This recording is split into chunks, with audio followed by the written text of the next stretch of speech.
Good morning. That's loud. Thank you all for coming today.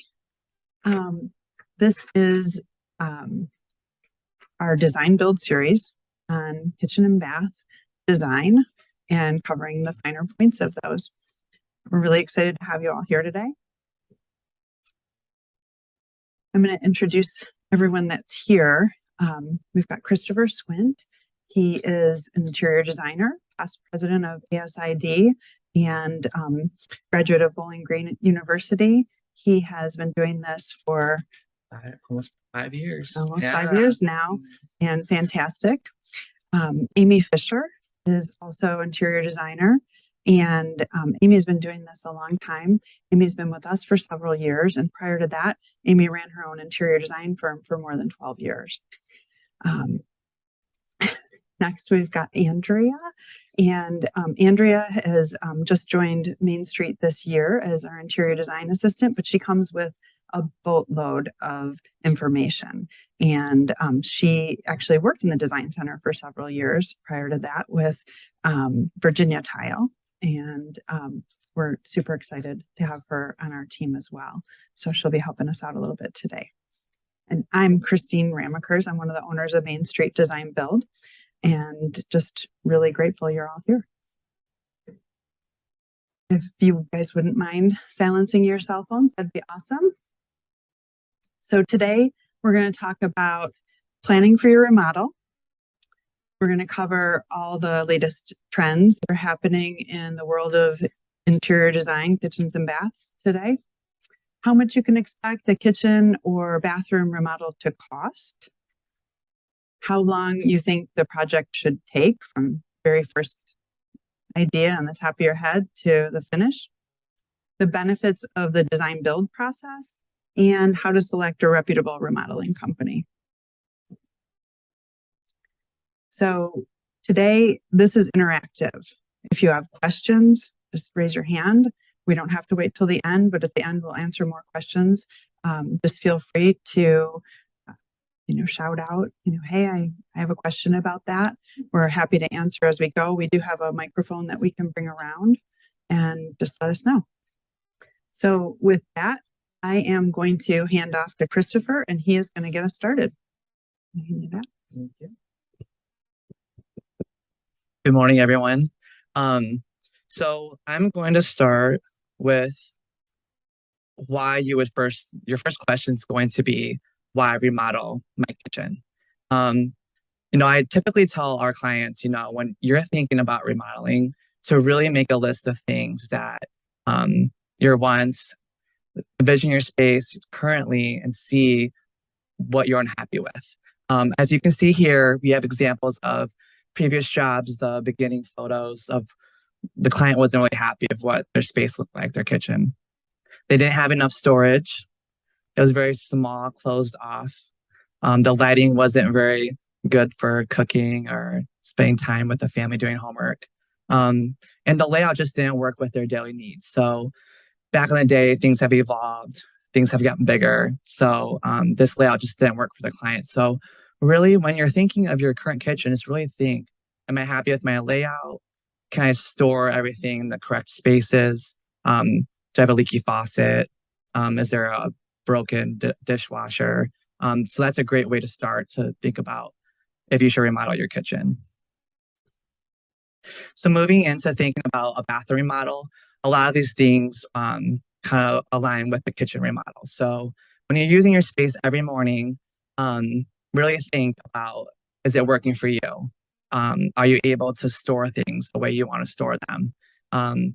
It really enlightens your mood when you get ready in a dark space. So really think about the lighting, about the fixtures. Can you reach things at a great height, great distance? Are things out of date? And then also old fixtures. So we always know that once something gets old, it values you every day. If it's like leaking, or you're like, oh, I can't wait to replace that. So when things start adding up and the list becomes pretty long, that's a great time to think about, maybe it's time to remodel your bathroom. So there's different levels of remodeling. The first one being cosmetic. The second one's remove and replace. And the last one is a custom remodel. So cosmetics. So this is going to be your least expensive remodeling option. Okay. Cosmetic is going to be you're keeping everything in the same place. The base elements are all staying the same. You're just cosmetically changing minor things. So examples of that in a bathroom are going to be maybe a new toilet, a new countertop, new bathroom accessories, a new mirror. So again, you're refreshing it, but you're not changing the major items in your space. Same thing for a kitchen. So you have that broken fridge that's not working. You have multiple things that are not lining up anymore. Great time to start thinking about doing a cosmetic refresh. It's minor. You can do a new tile backsplash, new countertops, and also a fresh coat of paint. So again, these are all cosmetic, your least expensive way to remodel. To remove and replace. This is the next level up of remodeling. So this is basically leaving everything, the walls and the, I shouldn't say all the walls, but you can remove non-bearing walls, but still you can move plumbing locations. Everything basically stays almost in the same spot. You're replacing the tub, you're replacing the actual vanity, you're replacing lighting. So this is a really great option if you want to make some minor changes. So you can see here in this photo here, this is a lower level basement that we did the before photo. Everything stayed in the same location, but we just replaced basically all the fixtures, removed all the subway tile, removed all the old flooring, but put new up-to-date fixtures in the exact same location. So next is remove and replace kitchen. So this is going to be, again, you're keeping the layout very similar, but for example, on this kitchen that we remodeled, the footprint almost stayed the same, but we removed the wall that you could see here before on the left side, and we opened that up, which allowed us to have a really awesome multi-level island. This client, they got all new appliances. They're able to do all new cabinetry with a really cool backsplash. And we just reworked the space. It wasn't like we did a dramatic addition or anything, but by some minor tearing down and refreshing, we were able to really make this kitchen workable for the client. Custom. So when I talk about custom bathroom, the sky is the limit. So,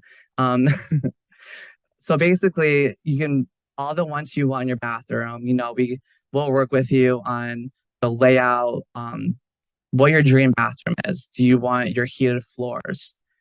Do you want your lights to turn on when you walk in? Do you want the current thing now is the electronic valves for your shower? Do you think of all the custom luxury things that you want? Here in the before and after photo, you can see the before photo of this this primary suite, and then this second photo is what it looks like now. So we basically replaced everything in the whole bathroom and changed the layout. This particular client, they're really thinking about aging in place. So they really wanted their bathroom to be adaptable to their, we're not getting younger. So this client, we really worked with them on a curbless shower to adapt if they need to be in a wheelchair later on in life. We really dived into all the heights of the grab bars in their shower, heights of their handheld.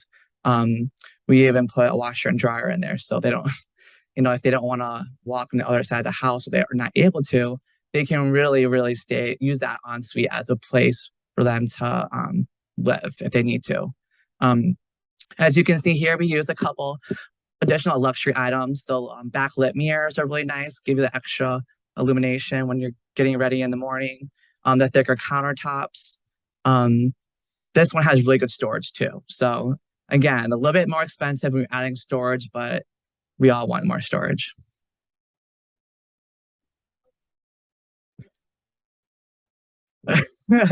Right? Yeah. hmm hmm You see every angle, right? Yeah. If you, even if you do or you don't want to. So next is custom kitchen. So again, this is where you really can make your list of pros and cons and really make what's my dream kitchen and how do I want to accomplish that. This particular client, before you obviously can see, um, this isn't the kitchen, but this is the view like where the range wall is. This we knocked down the wall completely and opened up the whole space. Again, we had to do structural elements to support the roof system. We had to do patchwork in the floor. So again, this is a little bit more when it comes to that custom side because there's lots of more details that they evolved from doing those things. This client wanted to hire in appliances, which right now, if you're going to get them, or sooner than later. The countertops, the beam work in the middle. This is all custom elements that makes it very unique for the client. And it gives them the space they want to entertain. Custom kitchens. So this is one we just finished up over here in Bloomfield Hills. This client, again, is a working family. They need a space for their kids, not only for their kids, but for entertaining as well. So we use a custom cabinetry line where we're able to kind of capture the elements that other cabinet lines aren't able to. So you see this really glorious, humongous hood that was our focal point in this kitchen. And this client wanted to capture that marble look with the porcelain countertops. So this was a really cool feature that she really wanted to incorporate in her kitchen. And when you're doing custom, this is a great opportunity to do integrated appliances. So we don't show it in this photo, but her refrigerator and freezer are integrated into the cabinetry, so you can't see that. So you're more custom. You're adding things that make it unique to you and your family. Custom bathroom. This is one of my favorite bathrooms that I was able to work on with a client in Grosse Pointe. And I wish we had a before photo on here because it's very similar to all the mirrors that were everywhere with pink and the blushes and the green. So this one is by far one of my favorites just because we really thought about everything that she wanted and she needed. She hated the cold floors, so it was a priority of hers to have those heated floors in her entire bathroom. Her cabinetry storage was a big deal, so she really went the extra mile, and we made this custom cabinetry to fit all where she wanted to put her makeup, where she wanted to put her hair dryer, and the bathtub. The bathtub was her favorite thing. She had to have a freestanding bathtub with jets. So all these things are what made this bathroom more custom to her, she gets ready in there every day and is like super excited. So that's an example of a custom bathroom. Next, I'm handing it over to Amy. I think so. There you go. Good morning. Can you hear me? So I'm going to talk to you this morning about design trends in our area. So the first topic is wall finishes. How do we make, apart from paint, how do we make the walls more interesting, create visual impact? Many, many ways we can do that and make a room cozier. I have 3 examples here that shiplap look, height of popularity during the fixer-upper days with the modern farmhouse, but we're still using shiplap in very deliberate ways. It's really pretty in a laundry or a mudroom, on a back of a wall of a bathroom, turning it vertically so it looks more modern. So we're still adding that texture and still using that shiplap paneling. Another way we give interest to the walls is by wainscoting. And wainscot has been around since the 18th century. So it's just a beautiful way in many ways to either chair rail down or all the way up. If you're going up a staircase and you have paneling all the way to the ceiling, it just adds that interest and personality and just a little bit more detail to your spaces. I think it's a beautiful way to do that. Wallpaper, we're still seeing a resurgence in wallpaper, which I'm so happy about. There's so many opportunities to create drama in your spaces. And now we're seeing it, like I said, kind of with the shiplap in deliberate ways. So taking that powder room, if you have a neutral space everywhere else, but you have a powder room that you want to create drama there, adding some super wonderful, cool wallpaper in there that adds to the personality of your house. Wainscot with wallpaper can be added. In the office, a beautiful grass cloth that has that just three-dimensional texture to it. And there's so many resources now. Gosh, there's beautiful showrooms here in the design center. There's a local company in Detroit that we're using, and they're creating a custom ombre for a client. So she picked 3 colors. And in her powder room, she's going from a deep green all the way up to like a mossy green. It's just stunning. So just a really great way. And I'm happy to see that wallpaper is still around. Color. So Christopher and I, and we all get asked this all the time, what do I paint? It seems so scary. What do I paint my walls? And we're still seeing neutrals in a space, depending, it's got to coordinate with your entire house. So if you have an open floor plan and you're walking in your room, you want to make sure that whole space is married to each room. So they complement each room. But we're also seeing color coming back, which we're so happy to see too. It's no longer just gray and white. Everybody wants to do gray and white. We're seeing those deep, rich colors like the navy, the green. Even in cabinetry, we're seeing a lot of clients pick those dark green cabinets for not only kitchens, but a great spot to do laundry in a really deep color. We're seeing a lot of navy, even darker grays. We're seeing that. This happens to be Benjamin Moore's top colors for 2022. And you see the ranges here from the neutrals to taking that personality to the next level and adding that color. And as we always say, it's just paint. We can always change it if it's not what you're feeling. But as I say, you got to love it. You got to love that color. Depending on what the trends say is happening, if pastels are not your thing, then go with what's your gut, because you can usually trust that. So as Christopher said, the en-suites, boy, we're seeing so many clients just really taking advantage of getting ready in the morning, how they want to do that and what makes sense to them and the details that they want.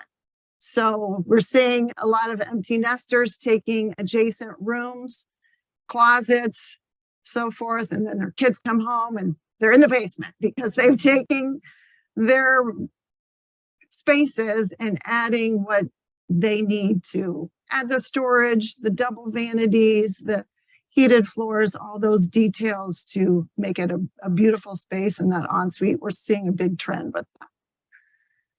And with those showers too, and the bathtubs having that spa treatment, all of those details that we help really think through. Do you want a steam shower? Do you need a handheld, a rain head?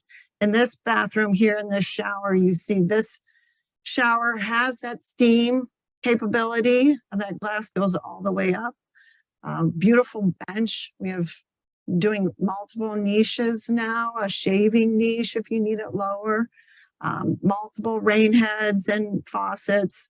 It's just a lot of opportunity here.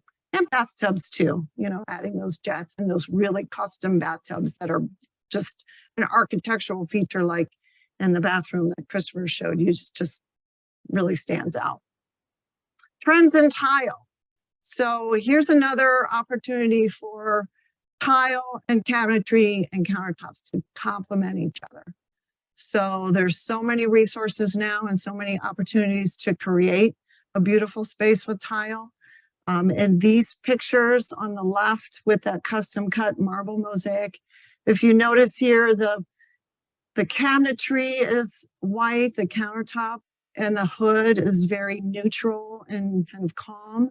And then having that open shelving shows that countertop to ceiling tile that unfortunately you can't see just how beautiful in person. It's this gray and white marble cut tile. It was stunning. So it is stunning. It's a house in Grosse Pointe, and she really wanted the tile to be that focal point. So because of that, we chose a tile that has more drama, and the other pieces to this are a little bit more calmer and just help complement that. In the middle, as Christopher said, it's a stunning 12-foot hood.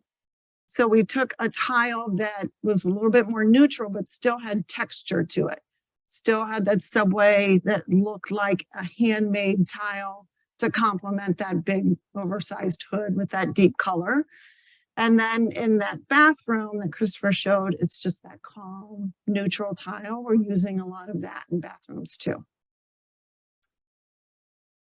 More tile to show you. That first one on the left is just a really fun penny tile. So again, that vanity is neutral, so the tile on the floor is fun. This middle picture is in a lower level area, so we've used the subway. That's just classic subway all the way up. The wainscot goes all the way, a tile wainscot all the way up into the shower. A little black and white tile on the floor, and then even the tile on the floor looks like wood, but it's tile, which works great in a lower level and in a bathroom. And that last picture, a neutral palette, but still having texture with that mosaic.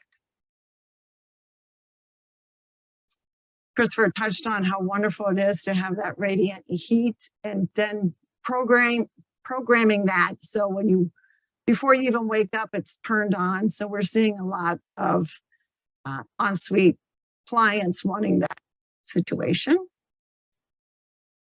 Let's talk about countertops, the trends in the countertops. So we're still seeing a lot of quartz being used in our kitchens and bathrooms because it's man-made, it's non-porous, it comes in a variety of colors. If you want that neutral white leaning or looks like marble but doesn't have the porous qualities of marble, we're still seeing quartz being used. Quartzite and granite obviously are real stone. We're still using that in kitchens. Beautiful complement to quartz, or using all of that in a kitchen. People love it because it's real stone. It should be sealed. You can put a hot pot on it, but it should be sealed. And it's non-porous. So it's just, we're seeing now granites having less browns and speckles, but more of a gray, lighter feel than the granites of old.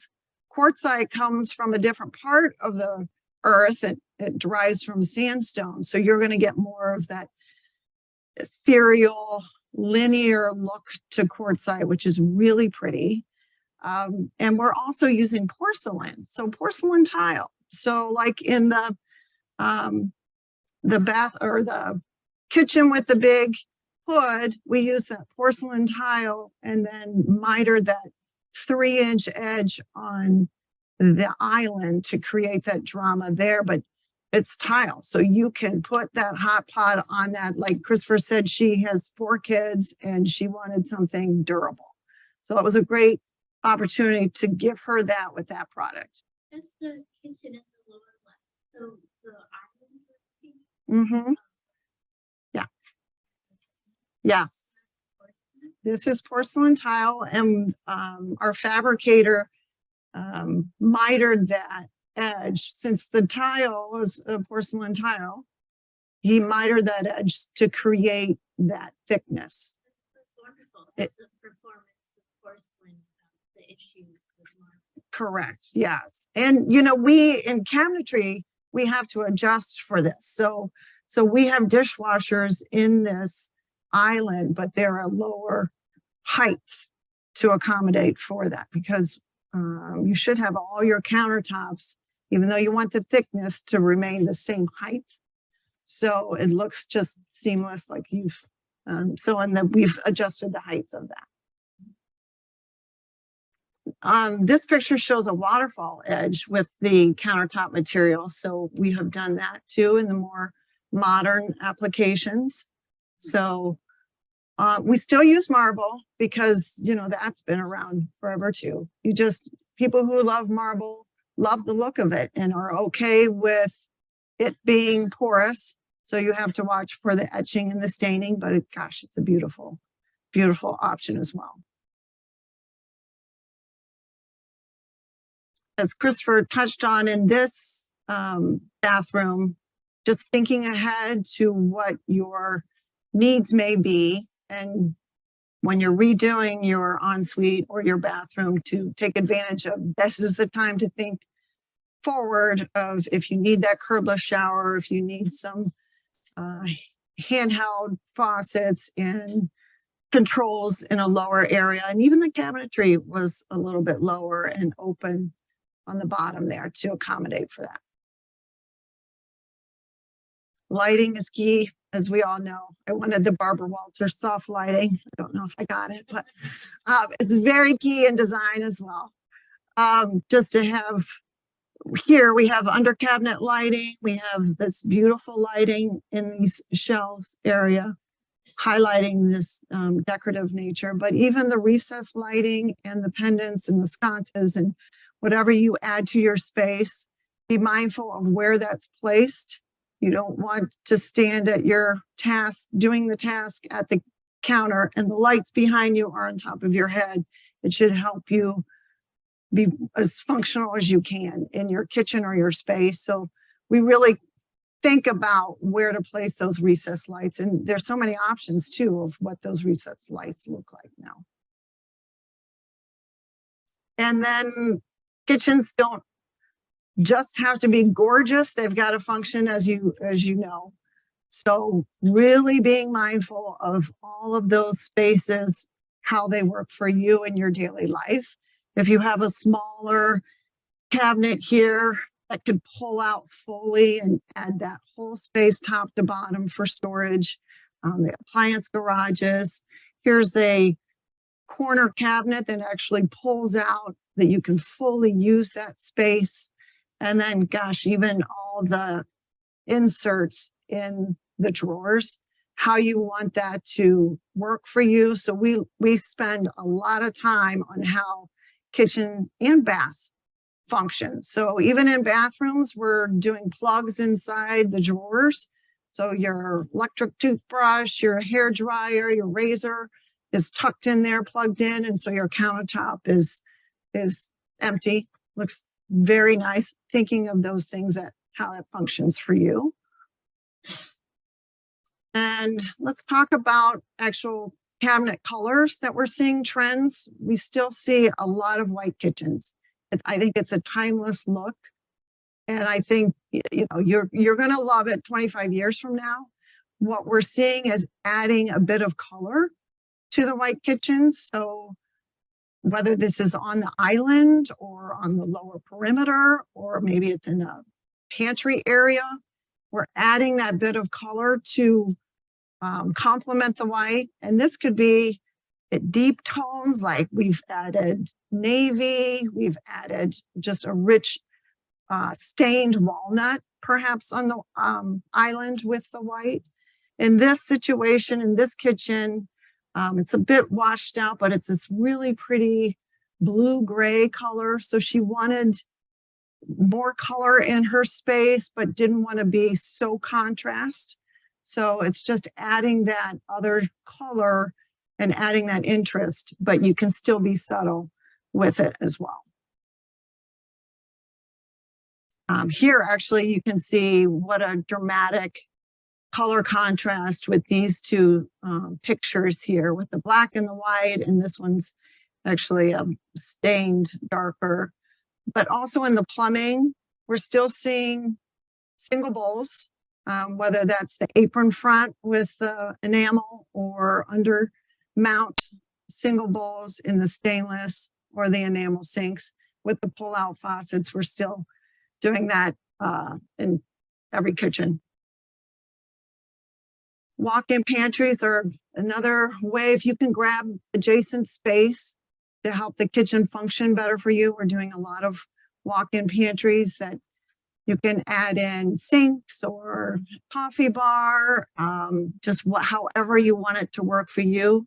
And it's another opportunity to add some style to the kitchen with doing different doors, frosted glass, whether it's that barn door application or just smaller doors or pocket doors, but adding that style and gaining the function to your kitchen.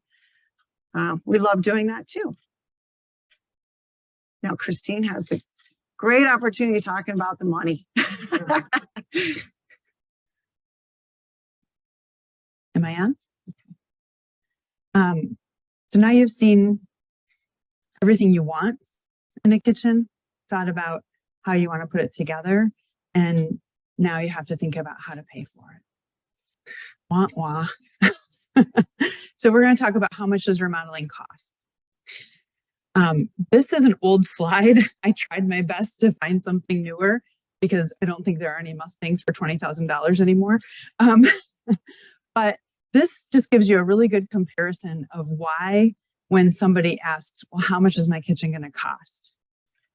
I don't know. I need to understand what you want in your kitchen. Do you want that first level that Christopher talked about, which is just a, replenish and, slight update? Or are you doing a full custom? Do you want the starter Mustang or the Mustang that you can take out and race on, in Woodward in August? So that's, something that as you develop your ideas, you can really start to hone in on those thoughts on price. So there's really two ways to think about your budget. You can design with a specific budget in mind. You're not going to know exactly what that is, but everyone has a sense of what they want to put into their home, what they can afford to put in their home, what they think is realistic. Or you're going to design the whole project and then budget. Starting with a cosmetic at first level, that's something that our company doesn't really get into. It's more of kind of a do-it-yourself, maybe hire a handyman. A lot of people like to take some of these projects on their own. Really, when you're thinking about replacing appliances and just replacing a few things, you can probably do a slight update in a bathroom for maybe 10 to 20,000 and get that bathroom looking good. Cosmetic kitchen, same thing. You're talking about just, maybe countertop, sink, faucet, plumbing, or you want to add appliances, replace the flooring, do a little painting in there. I would say you're still in the like $20,000 to $50,000 range. And at that higher end, you're going to get a lot of new pieces, but you're not really pulling out all the cabinetry. You're not changing walls, nothing like that. Then you get into where you really want to hire a professional. You get into a remove and replace, and you start talking about gutting the walls completely, starting the space from scratch. You might not be bumping out with an addition. You might not be, like Christopher said, taking down a load-bearing wall, rethinking the whole space, but you are starting from scratch completely. And a bathroom like this today, we've seen some dramatic changes in the last couple of years, right?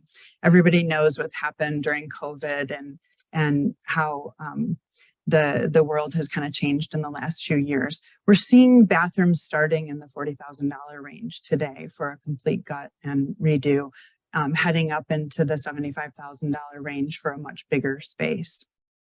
And this kind of gives you that timeline too, where you start with the design and estimating, ordering materials, and then the construction of a new bath, taking somewhere between 8 to 12 weeks. Removing and replacing a kitchen, again, this is taking out all the soffits, gutting that space. Maybe you're opening up a wall into the nook or the family room, but you're not moving the kitchen from one side of the house to the other side of the house, which we do a lot of. All new cabinetry, new everything, really great lighting. Maybe you're replacing a window in the kitchen, adding a door wall, that sort of thing.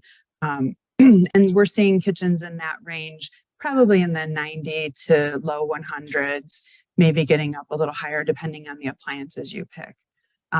It's something that I point out quite often when people talk about kitchens or bathrooms. I use appliances in a kitchen and toilets in a bathroom to talk about why that price is so hard to hit. You can go to Home Depot and you can buy a $200 toilet and it'll probably last 20 years, maybe. Or you can say, I want that toilet to speak to me, and it's $12,000, right? There's a huge difference in toilets. Probably the average toilet we put in is maybe $1,200, and it does a little bit more than the average toilet, but it's a huge range. So you can't just say a bathroom is this much money. A kitchen is the same way with appliances.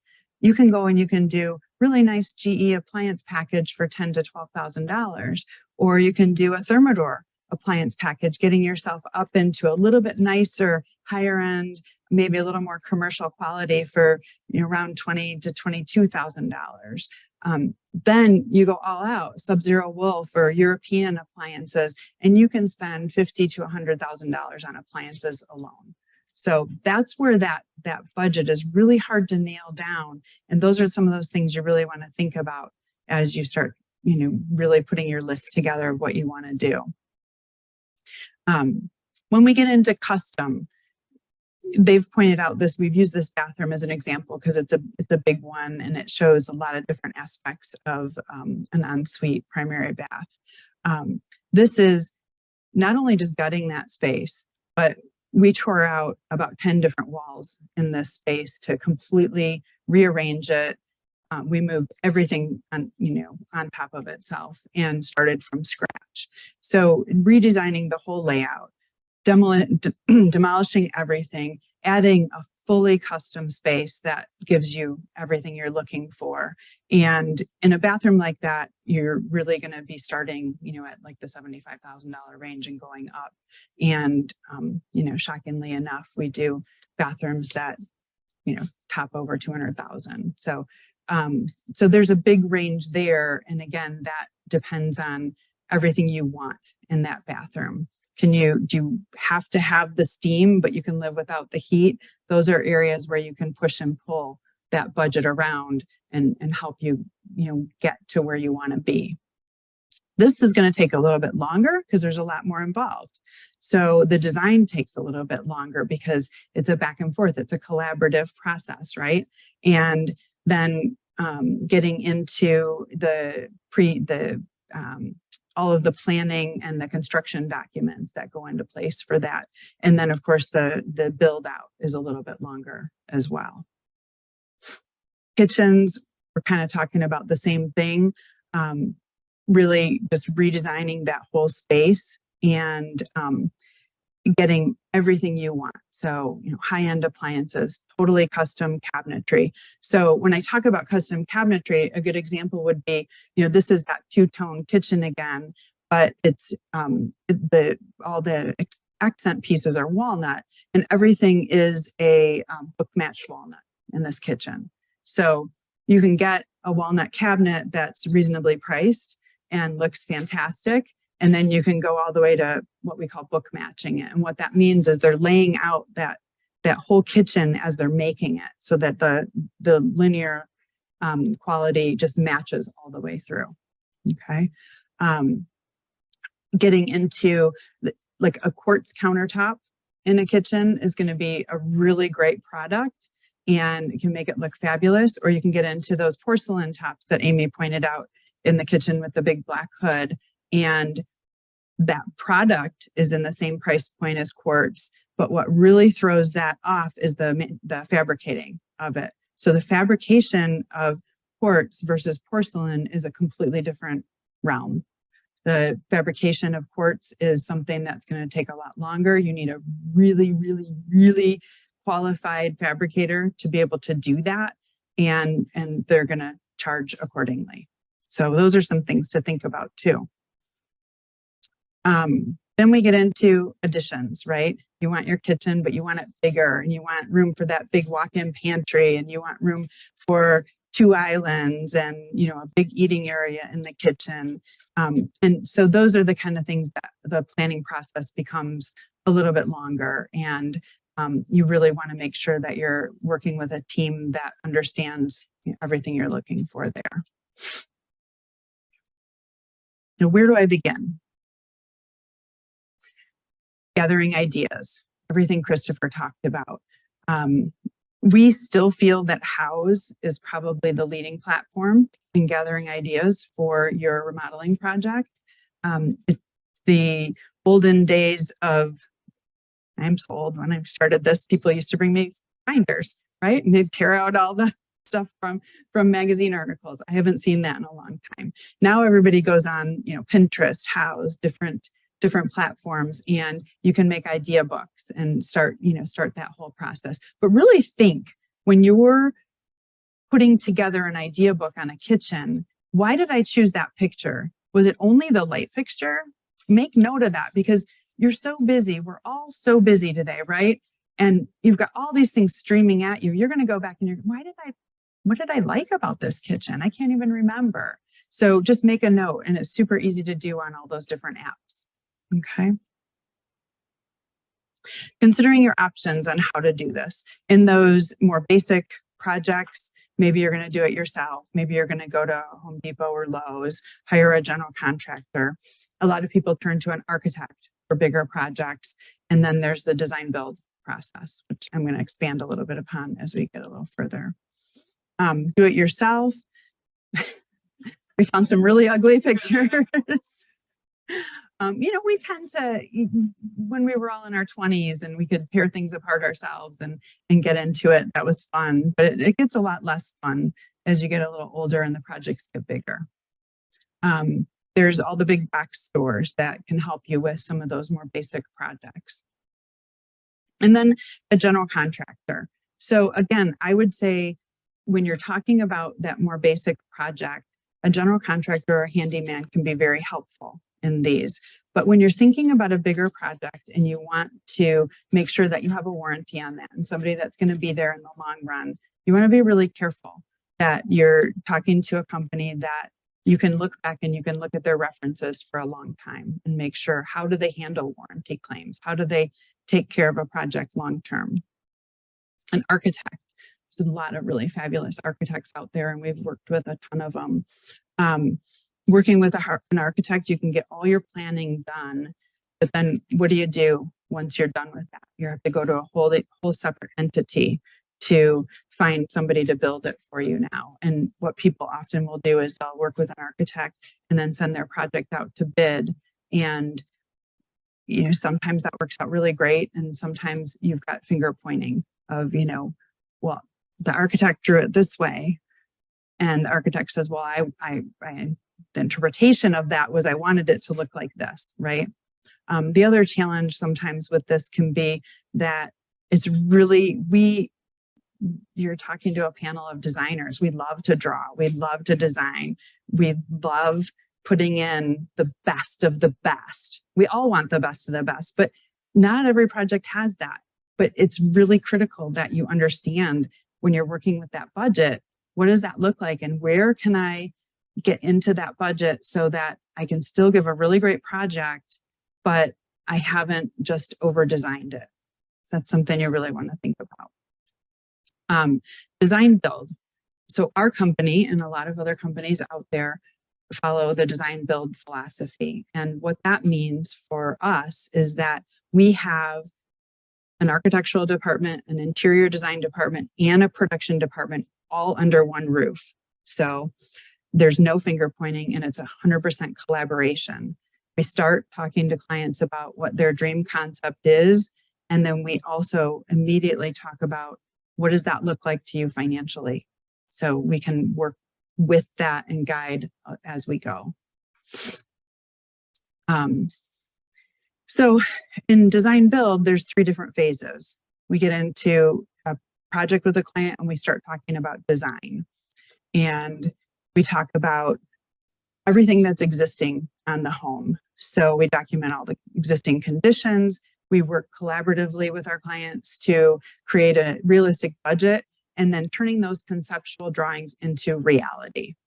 We produce a complete scope of work that matches those conceptual drawings. And that is, that initial design phase, everything comes together and starts out here and then just defines as you go. So your design, your concept, and your budget are here, and then you start refining it the whole way. What we call our pre-construction phase. And so we work with a group of design build firms around the country, and they all pretty much work this way. So you get that design and that budget knocked out, and then you get into what we call pre-construction. And that's when Christopher and Amy and Andrea get on board and a project manager gets on board, and they start really buying out the project, if you will. They meet with you and start talking about what are those exact details of the project. Now we're going to hold your hand and we're going to walk you through tile selections, countertop selections, cabinetry selections, paint selections, wallpaper, all of that. And meanwhile, a project manager is taking that over with the production team, and they're building that project on paper. How long is it going to take? I want a sub-zero refrigerator. Well, guess what? We can't touch a sub-zero refrigerator till next summer right now. So those are things that it's our job as designers and anybody you're working with to tell you those things, to say, I've dreamt of this forever. I've been waiting, I've been saving, I want that built-in look. Well, how do we do that? How do we get you there? So we've got a ton of jobs right now where we're building around time frames. We're building around the fact that that job's going to be done 6 months before the refrigerator gets there. Or I don't want to wait. I thought I wanted that, but I don't want to wait now. So what are my other options? So working with a professional that really understands those options and understands what vendors are telling us and has really great relationships with those vendors, that's super important to you, especially now, especially post-COVID, because we're still seeing huge supply chain issues. So during that pre-construction phase, you're working with an interior designer. Our company works on a web-based client portal, so you have access to your entire project 24/7. And then you start working with a project manager to create your construction schedule and putting the whole project together. Then we go to construction, and this is the fun part. You get to listen to a lot of noise every day, but a really great company will prep you for that. Some people stay in the home if it's not, too big of a project, and some people move out. But you want to make sure that you have one point of accountability. So you have a project manager that understands your project from start to finish. They are your day in and day out point of accountability. They're going to stay with your project all the way through. They have a schedule that they're driven by. They have a team behind them that is supporting them and making sure that everything gets handled completely.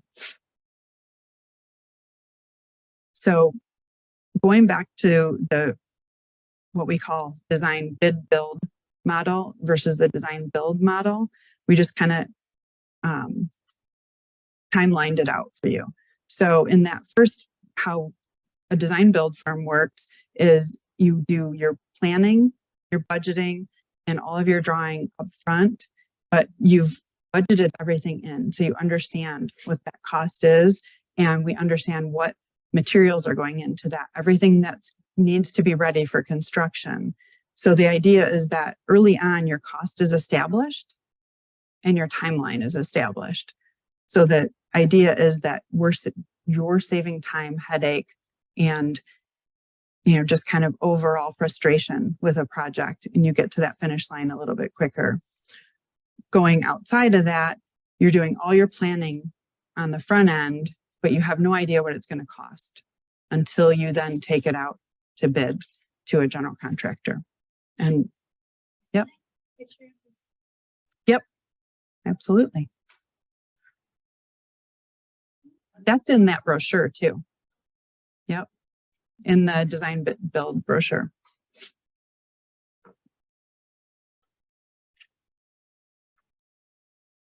It's in the bag. Yeah. Okay. So we're here today talking about all this. And of course, we believe in our process. I've been doing this for 31 years. When we started out at the very beginning, we worked with a lot of architects in the area. And like I said, there's some fantastic architects. There's no bashing or problem with that. What we found is that we could deliver a better product to our clients by handling that all in-house. So then we developed our architectural department and created that all under one roof so that it became a very collaborative process in-house. I've got a couple of videos. So my husband and I started this business 31 years ago. So we last year had the opportunity to celebrate 30 years, and it was pretty exciting for us. We had our whole team, and we had lots and lots of clients come, and they're not long, I promise, but it won't let me fast forward unless I play them all.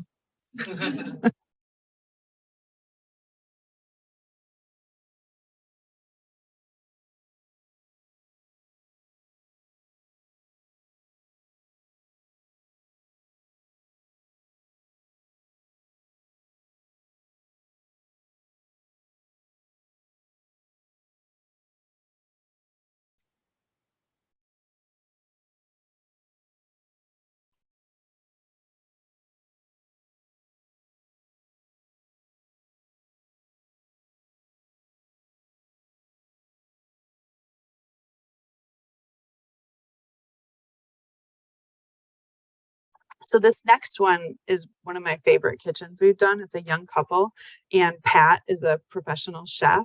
So they're kind of a goofy young couple, but they're super fun, and we did a really fun.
These next two are a little shorter, and these are just two of the many, many clients we had at our 30th anniversary.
So again, obviously we believe in the design build process. We think that anytime you're thinking of doing something to your home, it makes sense to think of it all encompassing, all at once, to, you know, make sure that you have one single source of accountability. And that's really what that whole process points to, is making sure you have a, you know, a design team, a production team that can handle all of your questions, everything down the road. And, you know, we have a client here today and, you know, that can really just speak to that whole process.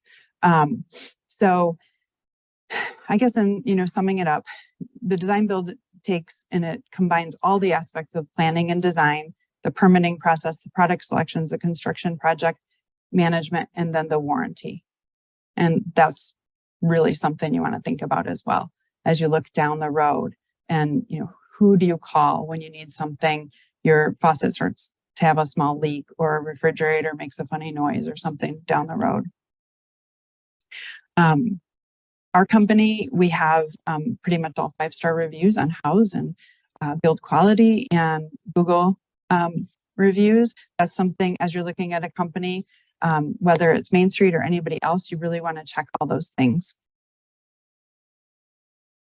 A company that stays abreast of all the information that's swarming above our heads that's going on in the industry. It's a pretty big and busy industry, and making sure you're dealing with somebody that understands what are the trends, what is happening, how is it coming together, and what are those things that are, you know, beneath the floor and underneath, back inside the soffits, and, you know, all of that going on inside before you start to tear anything out. This gets a little long, and I'm not going to just read every single thing. You've got a pamphlet in front of you that we just took part of the presentation out, and it just talks about what are all the questions that you should be asking. And you might want to go through that and highlight and just say, you know, what are the things that speak to me as I start to embark on the process of renovation. So summing it up, from our point of view, we have a highly developed system that we believe in, and I believe in it with my whole heart. We've done it for a long time, and we're going to continue to do it for a long time. We've got an amazing staff that has a lot of experience, and a staff that also is up and coming and learning and just creating really beautiful spaces. Is that in there, Andrea? Okay, that should be in your packet too. So there's a little coupon in there if anybody wants to fill that out for a design consultation. There is a coupon there. And questions? Everybody's been so quiet. Hi. One sec, she's going to bring just so they can hear you. When it comes to radiant floor heating, based on the picture, I think it was electrical. Do you guys see anything about hydronic? And do you know a lot of contractors that are doing hydronic floor heatings in this area? Considering the hydronic one, the one with based on water, considering the advantages over the electrical ones. I apologize, I don't understand the question. So for the floor heating, there are two times the electrical one and the water-based one with the tubes. Do you see, like, do you know contractors in this area doing it, or do you see people requesting that more lately? So the water-based heat is a lot more in depth. And what you'll find is a lot of homes that are built on a slab will have like a water-based heat system through them. And a bathroom, that's a lot more expensive to do and not really necessary. So the electrical heats are pretty much what we're doing in bathrooms.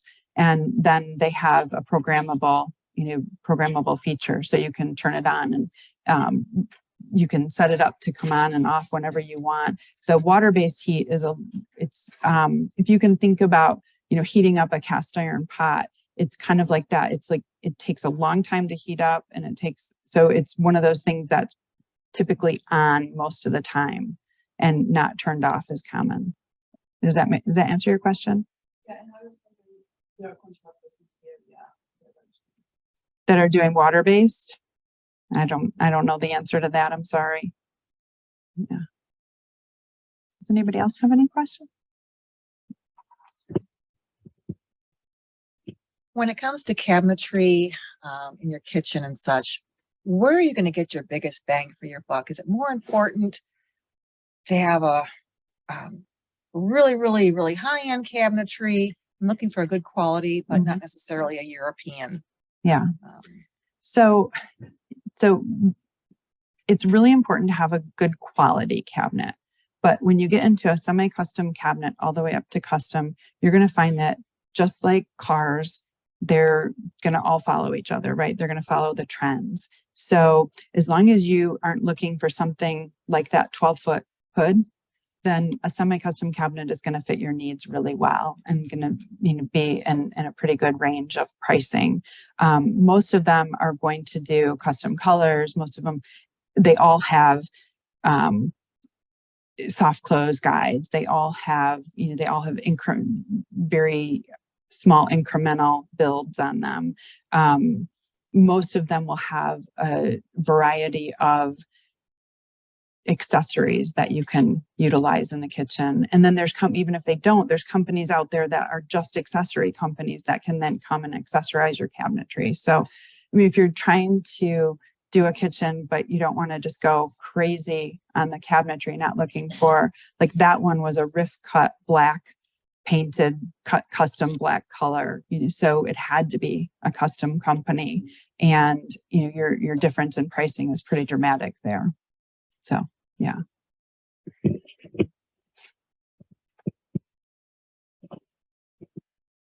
Yeah, I'm assuming from your presentation that you work with structural engineers. I think in our case, we have a ranch home that has large unsupported spans. And before I go adding any appliances, countertops, adding weight to that floor, I think it's really needs a look at by a professional to see if we need to do any reinforcing of Absolutely. the structure. Yeah. So that would be my step one in the whole process, would be to see that, it's feasible and possible. Right. Are you talking about taking walls out and? No, it's just that since the home was built, we've had bouncing floors. Okay. It's too cold of the time, but definitely makes me a little uncomfortable to add a lot of granite or whatever, Yeah. So more structurally, weight. very likely structurally you're fine, but you're probably needing some reinforcement and some additional support. And with those bouncing floors, typically that's more the subfloor Right. than getting into the structure below it. But that's something that is, with the right person, an easy look. No, I strongly suspect that's the case, but Yeah. some of the designers, builders we've talked to, well, that, they just brush that off. They want to sell you the product, Yeah. but structure is important first. Absolutely. Yep. Yeah. You want to deal with somebody who really understands and can come out and do a deep dive on that for sure. Okay. Thank you. Yep. There was a lady behind you. When your company is considering a customer, do you have customers that come in that want to do, here are the things I want to do. Mm-hmm. Here's my design. Here's what my house is now, when the person comes to the house. Can people, do they sign a contract up front for a whole process? Or do you do it as the steps you indicated, like a design and then a meeting with the choices, the specific choices, and then the build, each one priced separately? So if someone comes in and says, well, here are the things, like 3 or 4 things I want to do. How does that, what's the plan? Yep. And then stop there and say, all right, I'll come back to you when I have the budget or when I want to do a specific project. I don't know how your contracting system works. Right. So, so we have 3 different agreements with clients. We have a design agreement, a construction agreement, and then an interior design agreement. So we start with a client, and we very quickly talk about what the space could be and what preliminary budgeting might look like. So you have an idea right from that first consultation of, you know, where the project could go. And then from there, to do any design work, we do a design agreement. And that design phase that I spoke about, that takes you all the way through that design phase. So a design agreement will bring the team out to do a full measure, talk about structural. We'll do a deep dive on what we call areas of complexity in a home, which, like this woman in the back, might be the floor. That could be her area of complexity. And so we do a deep dive on that, document all the existing conditions, and then from there, we're going to start with the kind of big picture design and start tapering that down, collaborating with you. And while we're doing that, we're doing preliminary budgeting too.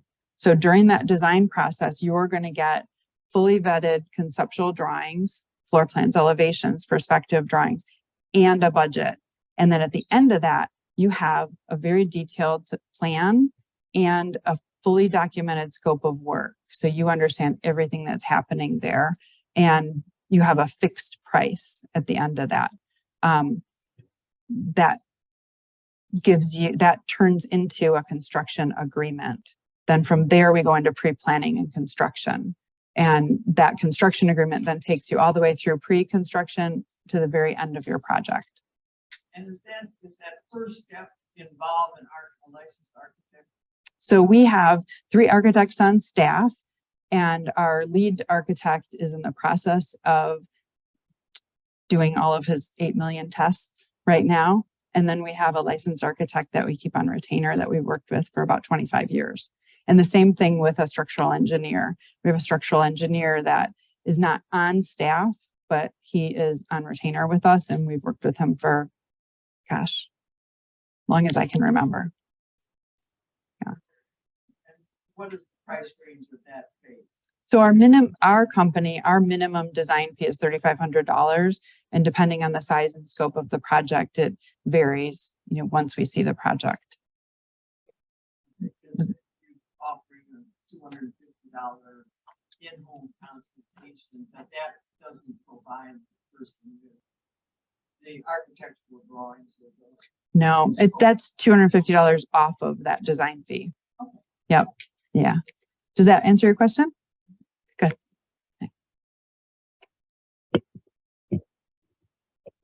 So just continuing the other question, the consultation phase itself, like if we just want someone to come in and take a look, is that charged separately, or how does that typically work?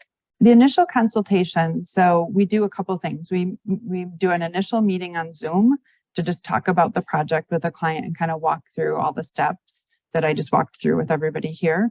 And then we send one of our lead designers out to meet at the home. And that initial consultation is complimentary. And from there, then to take it any further would go into a design agreement. Okay, thank you. Okay. Anybody else? We don't. We have, but we don't now. Yeah, just renovation. And we feel really strongly about that. They are 2 different animals. Building new homes is, you know, a unique process, and renovating is an extremely unique process. There's nothing we can do that is the same. And well, I shouldn't say that. We have processes and systems that we replicate to make the process predictable, but there's no design that is ever the same in a renovation. Does anybody else have any questions? Do you have someone on staff, or do you have to have someone on staff when you're talking about doing remodels that are aging in place, that have to be accessible? So all 3 of us and our 3 architects are all aging in place specialists. So we can help you with that for sure. Yeah, we do a lot of that. Okay. More and more and more and more today. Yeah, absolutely. Any other questions? I just want to thank everybody for coming today. There are a few brochures in your packet that tell a little bit more about the design build process. There's some remodeling do's and don'ts in there. And then there's also that piece that Andrea put together on questions. So, yeah.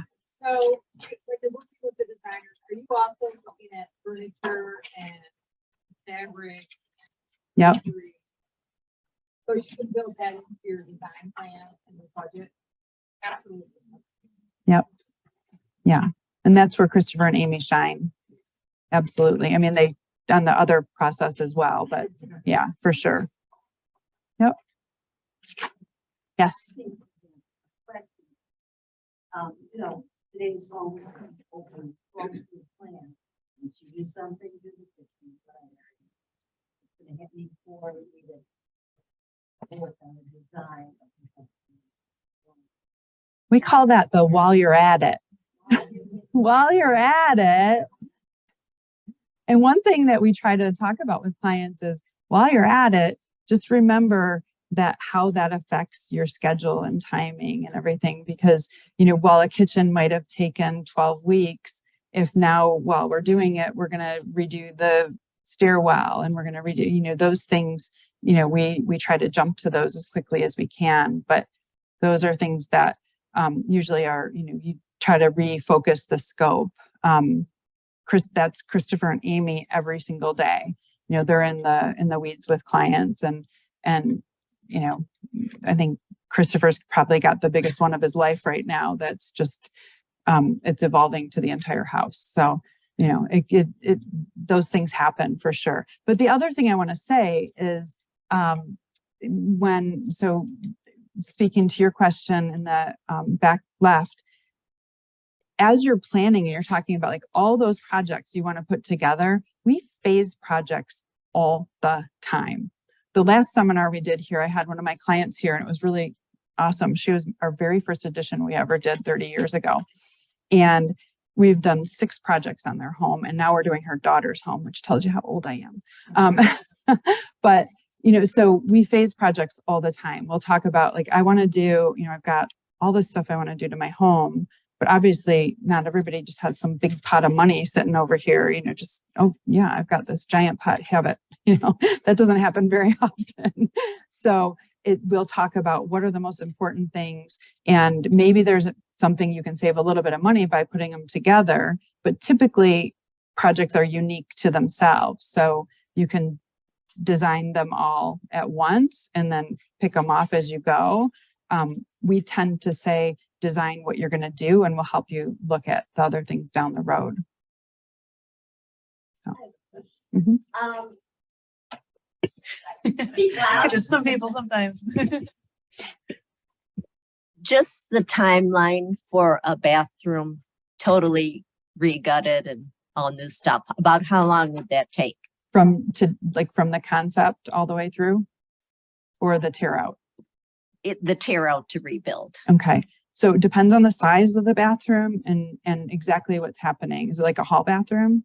Yeah, it's a small bathroom, but it has, the walls have to come down Right. and renew walls. So about 10 weeks. 10 weeks? Yeah. Okay. Yeah. I mean, on average. All right. I think it depends too on what product you pick. You pick throughout your selection process. So there's some cabinetry that you pick or elements that have longer lead times.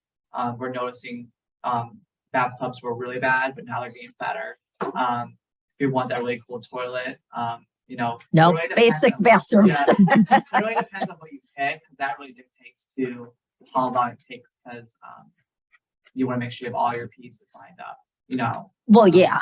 Wouldn't want to get it. Yeah. without- Yeah. Yeah. That's why that pre-construction process is so important.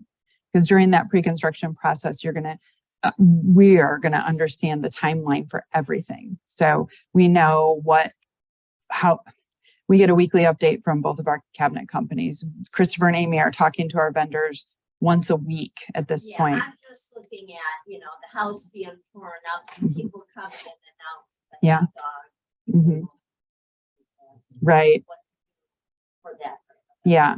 And, you know, you're also going to talk to, so we do projects one of two ways. A bathroom like yours is a little simpler. So you're going to find a point of entry that's the only entry they're going to use. They will need access to the basement. That's all going to be dust protected, and you'll have dust walls and everything up. So some bigger, like we just finished a master suite where we actually, instead of coming in, because we already remodeled their whole first floor, so that was a phased project. So what we did is the window in the bathroom, we cut a door in there and we built a staircase coming up the side of the house. So we didn't have to disrupt their daily life at all. They just closed off that room and they never went in it the whole time. So there's different ways to approach it. Probably not a hall bathroom. Would you want to go to that extent? But yeah. I'm just thinking of, sending one of the dogs away. Yeah. Our little love bugs make life hard sometimes. Well, when the roof was redone, Well, it causes them a lot of stress, right? Yes. Yeah, it's like fireworks. Yeah. Anything else? This was great. So this is only our second seminar back after COVID. And prior to COVID, we were doing them in our office, and we're hoping we're going to maybe get started on that again this year. We've been a little apprehensive because of the pandemic, but it's really great to see people out and doing stuff again. And we are located in downtown Birmingham. We're in the midst of all that construction going on right now in the 555 building, but they're hoping to have that done in October. And we do have parking there too. So if you have any questions, if we can help you in any way, please don't hesitate to reach out. We're excited to learn about your project and help out in any way that we can. Okay. Thank you.